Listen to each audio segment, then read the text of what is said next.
جہاں پاکستانی سابق وزیر اعظم عمران خان کے لیے عالمی فورم پر عالمی سطح پر آوازیں اٹھ رہی ہیں، عمران خان صاحب کی صحت کو لے کر، ان کی آنکھ کے مسئلے کو لے کر، ان کی قید کو لے کر، ان کی سیاست کو لے کر اور ان کی سابق کرکٹ کو لے کر دنیا میں بہت زیادہ سوالات جنم لے رہے ہیں۔ وہیں پہ کچھ کرکٹرز نے، سابق کپتانوں نے، جن میں تقریباً 13 کپتان شامل ہیں، انہوں نے مل کر ایک بانی پی ٹی آئی یعنی عمران خان کے لیے، ان کی صحت کے لیے، ان کو فوری علاج کے لیے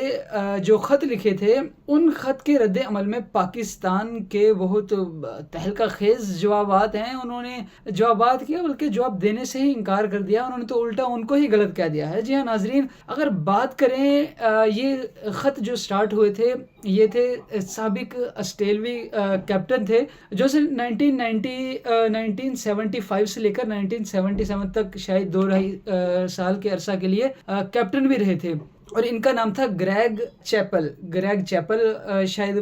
مکمل نام ان کا گریگ سٹیفن چیپل، اس طرح کا کوئی نام ہے ان کا۔ تو یہ سابق کیپٹن رہے ہیں، اور انہوں نے بتایا کہ عمران خان کے دور میں، جب عمران خان کرکٹ میں تھے تو وہ اس ٹائم بھی اپنے کرکٹ کے ہیرو تھے، اور اب جب وہ سیاست میں آئے ہیں تو ہم نے سوچا کہ اتنے بہادر ہیں کہ جو کرکٹ کو چھوڑ کر سیاست میں کود گئے، اور سیاست کا وہ پتہ ہے کہ عمران خان شروع سے ہی کہتے رہے ہیں کہ میں تو پھنس گیا ہوں اور میں تو گولی مار لوں خود کو، اس طرح کی سیاست سے، یا اس طرح کے جس میں نے پولیٹیشین میں بن گیا ہوں، اس طرح کی چیزیں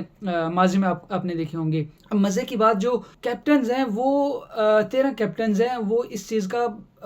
بہت مطالبہ کرے تھے، اس چیز پر کافی زور دے رہے تھے کہ عمران خان کو جو صحت کی وہ اکوپمنٹ ہیں، وہ مکمل علاج کے لیے چیزیں وغیرہ فراہم کی جائیں، ان کی آنکھ کا جو مسئلہ ہے اسے سیریس لیا جائے، اور اس کو حل کے لیے اس کے جو ذاتی معالج ہیں، ذاتی ڈاکٹر ہیں، ان تک ان کی ایکسیس دی جائے۔ آپ کو پتہ ہے کہ کافی عرصے سے ڈاکٹرز ہی کیا، ان کے بہنوں سے اور وکلاء سے، کسی سے، رہنماؤں، پی ٹی آئی کے رہنماؤں سے بات چیت نہیں ہو رہی، اور عمران خان صاحب کی صحت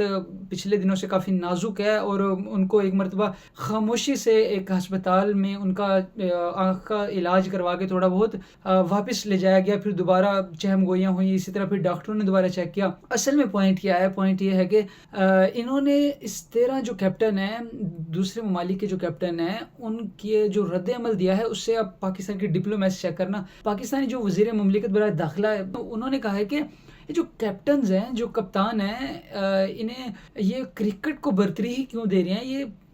سیاست پہ، کرکٹ کو، قانون پہ کرکٹ کو برتری کیوں دے رہے ہیں؟ انہوں نے اپنے خط میں یہ لکھنا تھا، ان کو چاہیے تھا اپنے خط میں یہ چیز بھی شامل کرتے کہ جو کرکٹ ہے، کرکٹ کا کپتان ہے، وہ قانون سے بالاتر نہیں ہو سکتا۔ جی ہاں ناظرین، یہ ہماری جو ایک مائنڈ بنا ہوا ہے، ہماری پیتھیٹک سوچ ہے، وہ اس طرح کی ہے۔ ہم ان کو سننے کے بجائے کوئی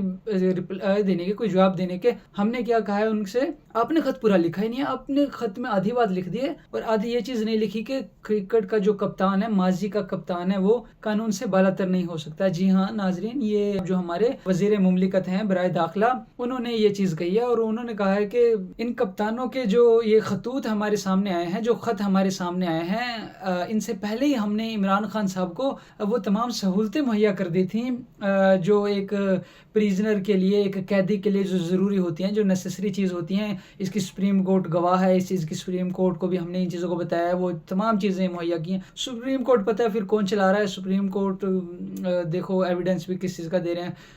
کہ سپریم کورٹ کو پتہ ہے کہ کیا مہیا کریں۔ ہم کس چیز کا خیال نہیں رکھتے؟ پاکستان ایک عجیب سی کنڈیشن میں ہے۔ پاکستان میں جو ایک نیا ایمرجنگ ٹیلنٹ ہوتا ہے، اس کو تو ہم نہیں چاہتے کہ وہ کسی طرح سے سامنے آئے، وہ ہم جیسوں کو کاٹ کر بہت آگے نکل جائے۔ اگر آپ کو ریسنٹلی ایگزامپل آپ کو یاد ہو، ڈاکٹر عبدالقدیر خان صاحب، جنہوں نے پاکستان کو ہائی لیول پہ لے گئے تھے، ایک نیوکلیئر پاور والی صلاحیت دے دی تھی، اور 1998 میں پاکستان ایک نیوکلیئر طاقت رکھنے والا ایک مسلم ممالک جو واحد تھا وہ بن گیا تھا۔ تو ہم نے عبدالقدیر خان صاحب کے ساتھ کیا کیا، اور اب ماشاءاللہ ہم اپنے کپتان کے ساتھ کیا کریں؟ کپتان کے ساتھ ہم پولیٹیشینز نہیں، بلکہ ان کے ساتھی دیکھ لو کیا کر رہے ہیں۔ ان کے ساتھی وسیم اکرم صاحب دیکھ لو، جب انڈیا سے اور دوسرے ممالک سے آوازیں اٹھنا شروع ہوئی ہیں، بڑے بڑے فورم پہ سابق وزیر اعظم عمران خان کے لیے آوازیں اٹھنا شروع ہوئی ہیں، تو ہمارے وسیم اکرم صاحب کو بھی شاید غیر غیرت آ گئی تھی اس ٹائم, تو انہوں نے بھی کہہ دیا کہ واقعی عمران خان صاحب میرے ساتھی ہیں, میرے وہ ہیں فلان فلان, ان کو ضروری جو سہولیات ہیں وہ ملنی چاہیے, معالج ان کا ذاتی ہونا چاہیے. اس طرح کی چیزیں پاکستان میں تو عجیب ہی ایک سچویشن ہے, ایک کیوس کا سما ہے, سمجھ نہیں آتی. ہم ٹینشن بجائے ہماری سابق وزیر اعظم کی آنکھوں کے جو ایک سنگین ایشو ہے اس سے ڈائیورٹ کر کے ہمیں کبھی بسنت کی طرف لگا دیا جاتا ہے, کبھی ورلڈ کپ کی طرف, کبھی پی ایس ایل کی طرف. اس طرح کے سرکس سے ہی نہیں نکلتے ہم, اسی سرکل میں اسی لوپ میں گھومتے ہوئے ہم اپنی جو جنریشن زی کی وائب ہے اسے ہم انجوائے کر رہے ہوتے ہیں, لیکن اصل جو ہماری جس چیز کو ہمیں دیکھنے کی ضرورت ہوتی ہے اس کو چھوڑ کر ہم دوسری چیزوں کو دیکھ رہے ہوتے ہیں. بہرحال یہ سچویشن تھی ایک جو مجھے لگ رہی تھی کہ کافی دلچسپ, اور آپ کو بتانا چاہیے کہ کس طرح سے جو سابق جو کرکٹرز ہیں عمران خان کے ساتھی کہہ لو یا اس دور میں کھیلنے والے جو 13 کرکٹرز تھے, انہوں نے خط لکھا کہ بھانی پٹائی کے جو ہیومن رائٹس کے جو ایشوز ہیں, ہیومن رائٹس کے کیا ہی بتائیں آپ کو, پچھلے دنوں تو ہیومن رائٹس کے جو ایمان مزاری اور ہادی علی چٹھا کو نہیں چھوڑا تو یہ عمران خان صاحب کو چھوڑیں گے, تو ان کے لیے آواز اٹھ رہی ہیں. اور ہمارے جو وزیر مملکت ہیں جو وہ